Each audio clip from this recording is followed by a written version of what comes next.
Disclaimer. I died and saw what happens when love becomes an idol. My name is Sharon Elaine Hossein. I am 52 years old. I died for 13 minutes on February 14, 2020. Every February 14th, without fail. Red roses on the dining table. Before I begin, if God brought you here, subscribe and stay with me. Heart-shaped cards with messages about forever. A special meal I would spend hours preparing, something different from our usual rice and stew. I told myself it was innocent. I told myself it honored our marriage. I told myself God smiled when he saw couples like us, still in love after all these years. I raised 3 children in the church. Sunday mornings at New Life Pentecostal Assembly. Wednesday night prayer meetings. I sang in the choir. I taught Sunday school. I fasted. I prayed. I read my Bible every morning before the sun came up. My life revolved around serving God and loving my family. And every year, when February came around, I decorated the house with red and pink. I bought chocolates. I planned romantic gestures. It felt right. It felt pure. It felt like something a good Christian wife should do. But deep down, somewhere I did not want to admit, there was a quiet unease. A whisper I kept silencing. A question I refused to ask. Does God really care about this day? I remember one year, maybe 2016 or 2017, I was scrolling through my phone late at night. I saw an article. Something about the origins of Valentine's Day. I clicked on it. Read the first paragraph. Saw words like pagan and fertility rituals and Roman gods. My stomach tightened. I closed the page. I told myself it did not matter. I told myself the past was the past. I told myself that we had Christianized it, that our intentions were pure, that love was love. I was wrong. I did not know it then, but I was ignoring the Holy Spirit. I was choosing comfort over truth. I was choosing tradition over obedience. And I was teaching my children to do the same. My daughter Camille celebrated Valentine's Day with her husband. My son Andre bought gifts for his girlfriend every February. My youngest, Melissa, posted pictures online with heart emojis and captions about being blessed. I smiled when I saw those posts. I liked them. I commented with prayers and blessings. I never once stopped to ask, where did this come from? I never once researched what I was passing down. I was spiritually lazy. I loved God, but I did not love him enough to question what everyone else was doing. And that laziness, that refusal to seek truth, almost cost me everything. February 14th, 2020. The day started like every other Valentine's Day in our home. I woke up early, before Raymond, and went into the kitchen. I had planned the meal days in advance. Stewed chicken with gravy. Macaroni pie. Steamed vegetables. Chocolate cake I baked the night before. I set the table with our good plates, the ones we only used for special occasions. I folded the napkins into little hearts. I placed 2 red candles in the center. I even put on soft music, something instrumental, something romantic. Raymond came downstairs around noon. He kissed my forehead and handed me a card. Inside, he had written a message about how blessed he was to have me. I smiled. I hugged him. I told him I loved him. And I meant it. Our love was real. Our marriage was solid. But the day we chose to celebrate it, I did not know what I was honoring. The afternoon passed slowly. I stayed in the kitchen most of the time, preparing everything. Melissa called me around 3 o'clock. She was excited. She and her boyfriend were going out for dinner. She wanted to know what I was wearing. I told her about the meal I was making. She laughed and said I was too traditional. I laughed too. I told her that when you have been married as long as I had, you appreciate the simple things. She said she loved me. I said I loved her too. I did not know that would be one of the last normal conversations I would ever have. By 6 o'clock, everything was ready. The table looked beautiful. The food smelled perfect. Raymond was in the living room watching the news. I stood in the kitchen for a moment, just looking at everything I had prepared. I felt proud. I felt accomplished. I whispered a small prayer, thanking God for my marriage, for my family, for the love we shared. Then it happened. A sharp, sudden pain shot through the right side of my head. I gasped. My vision blurred. The room tilted. I reached out to steady myself against the counter, but my hand would not grip. My fingers went numb. I tried to call out to Raymond, but my voice came out weak, broken. The pain spread. My chest tightened. My legs gave out. I fell. The last thing I heard was the sound of something crashing, maybe a plate, maybe a bowl. The last thing I smelled was the stewed chicken still warm on the stove. The last thing I thought was, this cannot be happening. Not today. Not on Valentine's Day. Then everything went black. My body hit the kitchen floor. But my spirit stayed awake. And that is when the real terror began. I could see everything, but I could not touch anything. My body lay crumpled on the kitchen floor, one arm stretched out toward the counter, the other folded beneath me. Blood trickled from the back of my head where I had hit the tile. The candles on the table still flickered. The music still played softly in the background. Everything looked so normal, so peaceful, except for the fact that I was dead. I hovered above myself, weightless, confused, trembling without a body to tremble with. I watched Raymond rush into the kitchen. I heard him scream my name. Sharon. Sharon, stay with me, please. His voice cracked.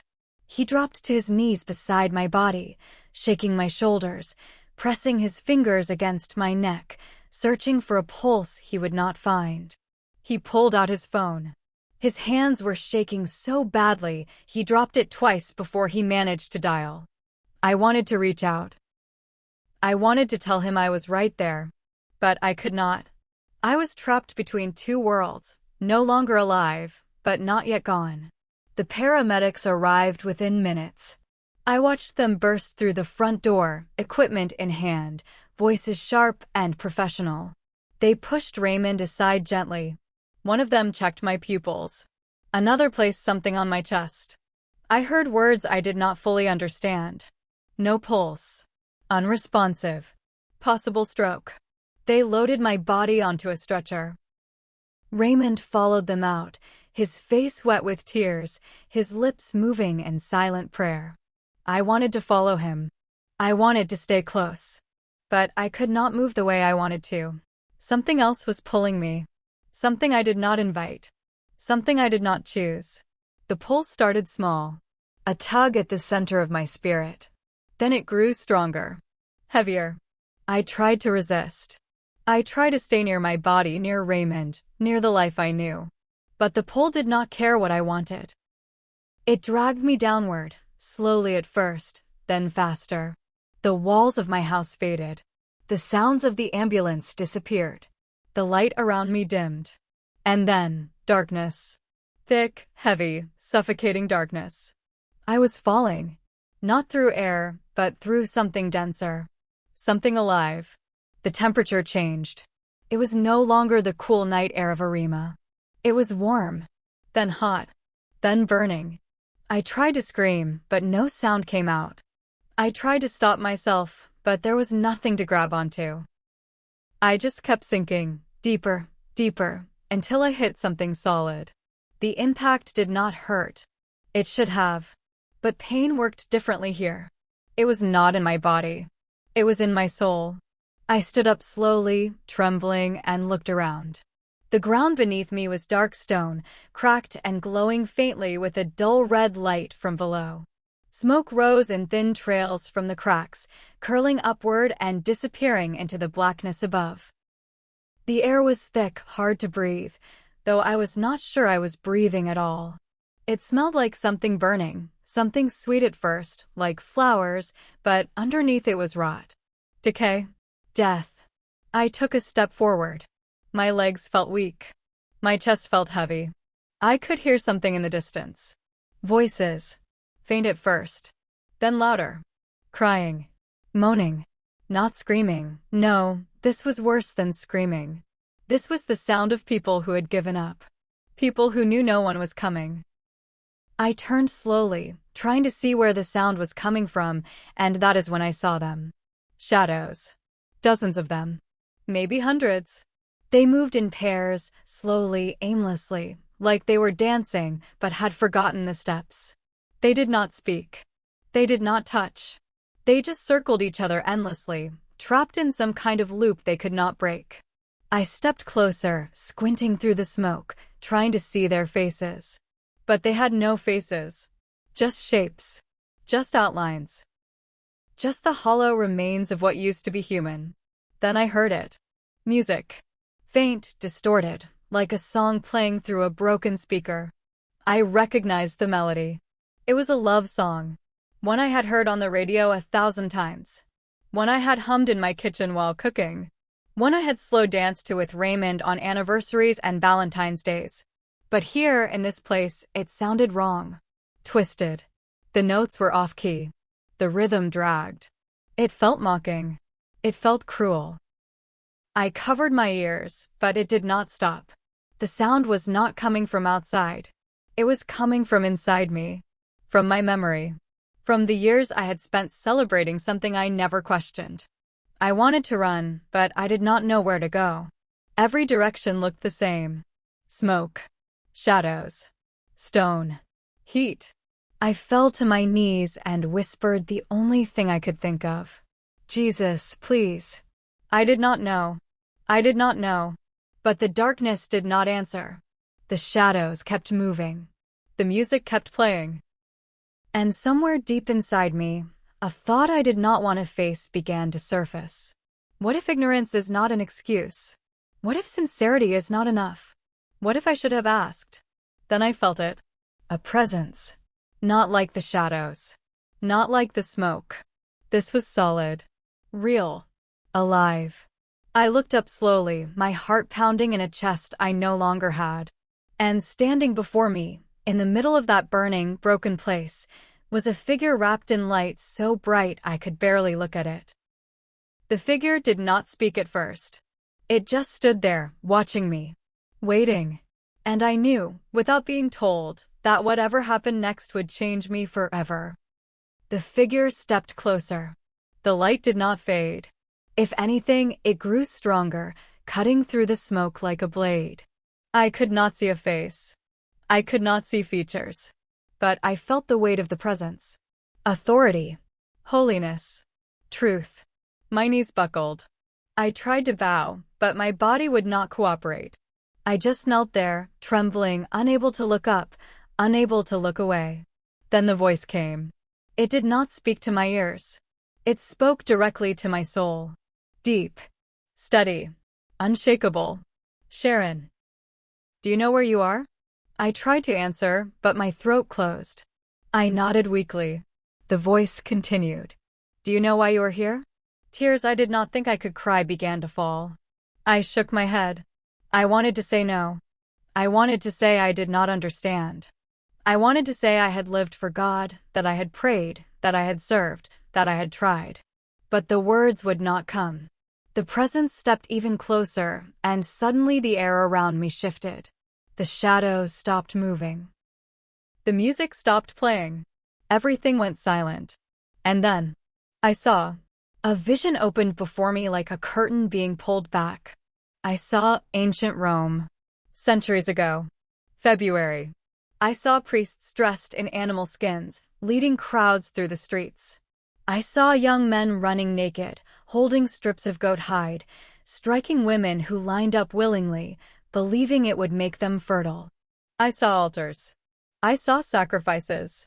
I saw blood poured out in the name of gods I had never worshipped. Lupercus. Venus. Juno. Names I barely recognized. Faces carved in stone. Demons dressed as deities. I watched the rituals unfold. I watched couples participate in sensual acts meant to invoke favor from false gods. I watched the priests chant. I watched the people bow. I watched the enemy receive worship he did not deserve. And then the vision shifted forward in time. I saw the Catholic Church step in, centuries later, trying to Christianize the pagan festival. I saw them rename it St. Valentine's Day. I saw them keep the hearts, the flowers, the romance, the celebration, but remove the obvious darkness. They repackaged it. They made it acceptable. They made it pretty. And then I saw the present. I saw millions of Christians, believers, faithful people, people like me. I saw them gather in churches on February 14th, hosting Valentine's banquets, couples dinners, romantic worship nights. I saw pastors bless the celebration. I saw families exchange cards and gifts. I saw social media filled with heart emojis and Bible verses about love. I saw it all happening in the name of Jesus, but rooted in something he never ordained. Then I saw myself. 28 years of Valentine's days played out before me like a movie I could not pause. I saw myself decorating the house. I saw myself cooking special meals.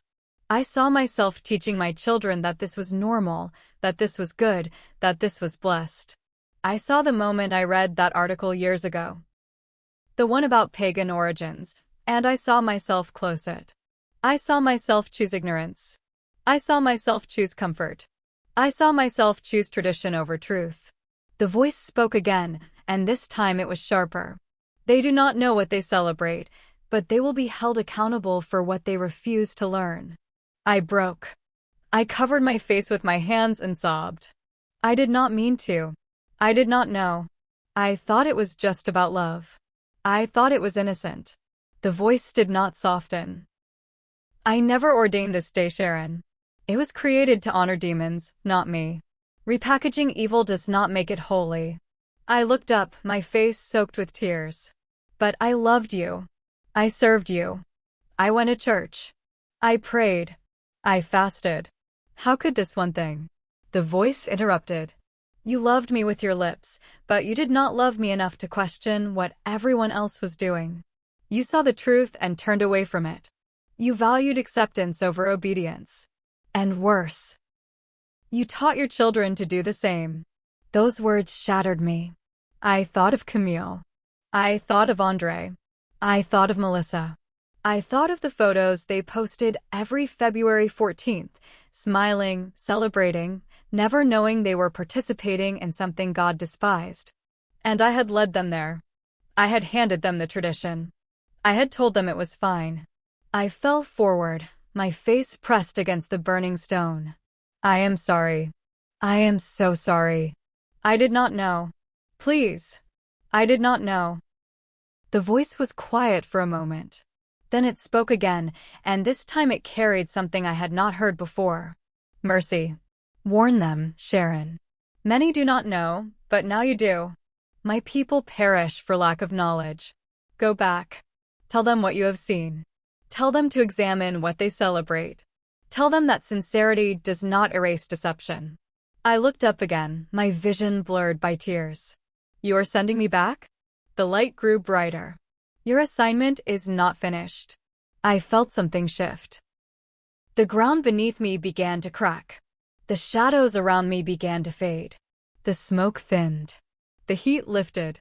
I looked down at my hands and saw them begin to glow, faint at first, then brighter. The presence stepped back, and the light surrounded me completely. I felt a pull again, but this time it was upward. Not down. Not heavy. Not dark. This pull was strong, urgent, unstoppable. I was yanked upward with violent force. The stone disappeared. The shadows vanished. The darkness shattered like glass. I shot through layers of something I could not name, faster and faster until suddenly, air. Cold, sharp, real air. It rushed into my lungs like fire. My chest exploded with pain. My heart slammed against my ribs. I gasped. I choked. I screamed. And I opened my eyes. Bright lights. White ceiling tiles. Beeping machines. Voices shouting over each other. I was back. My body felt like it had been hit by a truck. Every muscle ached. My head throbbed. My chest burned with every breath. I tried to move, but hands pressed me down gently. Stay still. Stay still. You are okay. You are back. A nurse leaned over me, her face close to mine, checking my eyes with a small light. I blinked against the brightness, trying to focus, trying to understand where I was. Arima Health Facility. The emergency room. I could hear the machines now. Heart monitor. Oxygen. For drip. I turned my head slowly to the left and saw Raymond sitting in a chair beside the bed, his face buried in his hands. His shoulders were shaking. He was crying. I tried to speak, but my throat was dry, my voice barely a whisper. Raymond. His head shot up. His eyes were red, swollen, exhausted. He stood so fast the chair scraped against the floor. He grabbed my hand with both of his, squeezing it like he was afraid I would disappear again. Sharon, oh God. Sharon, you are here. You are really here. His voice broke. The doctors said, they said you were gone. 13 minutes, Sharon. 13 minutes. I felt tears slide down my temples into my hair. I squeezed his hand back as hard as I could manage. I am here. I whispered. I am here. But even as I said it, I knew I was not the same. I had seen too much. I had heard too much. I had been shown the truth, and I could not unsee it. The nurse checked my vitals, asked me questions I barely remember answering. Another doctor came in, shined lights in my eyes, asked me to move my fingers, my toes. Everything worked. Miraculously, everything worked. They called it a stroke, followed by cardiac arrest. They said I should not have survived. They said it was a miracle. Raymond stayed by my side the entire night. He did not sleep. He just sat there, holding my hand, whispering prayers, thanking God over and over. I wanted to tell him what I had seen. I wanted to tell him where I had been. But I could not find the words yet. My mind was still spinning. My heart was still breaking. All I could do was lie there and let the tears fall. The next morning, they moved me to a recovery room. Camille, Andre, and Melissa came to visit. They hugged me carefully, like I might shatter. Melissa cried the entire time. Andre just stood at the foot of the bed, staring at me like he could not believe I was real. Camille held my hand and whispered, "We thought we lost you, Mommy." I looked at each of them. My children. My precious children. The ones I had raised in the church. The ones I had taught to pray, to worship, to love God. And the ones I had also taught, unintentionally, to celebrate something God never blessed. I closed my eyes and took a deep breath. When I opened them again, I knew what I had to do. I have something to tell you, I said quietly. All of you. It is important. They leaned in closer, concern written across their faces. I looked at Raymond first, then at each of my children. I died, I said. And I went somewhere I never thought I would go. I paused, my voice shaking. I was shown the truth about something we have been doing for years, something we thought was innocent, something we thought honored God. Melissa frowned. What do you mean, Mommy? I swallowed hard. Valentine's Day. The room went silent. They did not understand at first. I could see the confusion on their faces. Raymond tilted his head, still holding my hand. What about Valentine's Day? He asked gently, probably thinking the stroke had affected my mind. I sat up slowly, ignoring the ache in my chest, and looked each of them in the eye. Listen to me carefully, I said. I need you to hear this. What I am about to tell you is not my opinion. It is not something I made up. It is what I was shown when I was dead. I told them everything. I told them about the darkness. I told them about the shadows. I told them about the vision of ancient Rome, the priests, the sacrifices, the pagan gods. I told them how the enemy repackaged fertility rituals and sold them to the world as romance. I told them how the church tried to Christianize it but never removed the roots. I told them how millions of believers, sincere believers, participate every year without ever asking where it came from. Camille shook her head slowly. But Mommy, it is just a day to celebrate love. We are not worshiping anyone. We are just honoring our marriages. I reached for her hand. That is what I thought too, baby. That is what we all think. But God does not see it that way. He showed me that sincerity does not erase deception. He showed me that ignorance does not remove consequences. He told me that his people perish for lack of knowledge, and that is Hosea 4 verse 6. We have been celebrating something he never commanded, something rooted in honoring false gods and calling it blessed. Andre crossed his arms, his face troubled. So what are you saying? That we have been sinning this whole time? I nodded, tears filling my eyes again. Yes. Unintentionally, but yes. And worse. I taught you to do it. I passed it down to you like it was a family tradition, like it was godly, and I never once stopped to research it. I never once asked God if it pleased him. I just did what everyone else was doing. Melissa looked down at her hands. So, what do we do now? We stop, I said firmly. We stop participating. We stop celebrating it. We stop pretending that the world's holidays are automatically acceptable just because we sprinkle Jesus' name on them. 2 Corinthians 6 verse 17 says, "Come out from among them and be separate, says the Lord. Do not touch what is unclean, and I will receive you." We cannot claim to be set apart for God and still participate in what he calls unclean. Raymond was quiet for a long moment. Then he spoke, his voice thick with emotion. I believe you, Sharon. If God showed you this, then we listen. We change.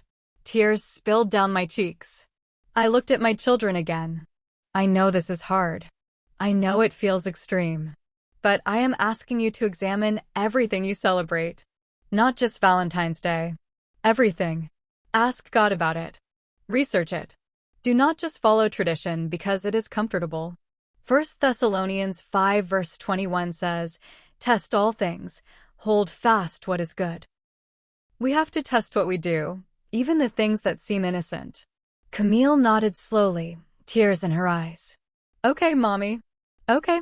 I spent the next 3 days in that hospital bed, sharing my testimony with nurses, with doctors, with visitors. Some believed me. Some thought I had lost my mind. But I did not care. I had been given a second chance, and I was not going to waste it staying silent. When I finally went home, I removed every Valentine's decoration from my house. I threw away the cards, the candles, the heart-shaped anything. I sat down with Raymond and we prayed together, repenting for years of unintentional disobedience. And then I started reaching out. I called other women in my church. I shared my story. Some listened. Some were offended. But I kept speaking. Because the truth is this, many of us love God with all our hearts, but we do not love him enough to question what the world has normalized. We assume that if something is popular, if everyone is doing it, if it looks beautiful and feels good, then it must be fine. But Proverbs 14 verse 12 says, "There is a way that seems right to a man, but its end is the way of death." God is calling his people to wake up. He is calling us to examine our lives, our traditions, our celebrations. He is calling us to stop baptizing paganism with Bible verses. He is calling us to be holy, set apart, different. Not because he wants to steal our joy, but because he wants to protect us from opening doors we do not even see. If you are watching this, if you are hearing my voice right now, I am begging you, do not ignore this. Do not close this page and go back to what is comfortable. Research what you celebrate. Ask God about it. Be willing to let go of traditions that do not honor him, even if it costs you relationships, even if people call you extreme. Because one day, you will stand before him. And on that day, sincerity will not be enough. Ignorance will not be an excuse. The only thing that will matter is whether you loved him enough to obey him, even when it was hard.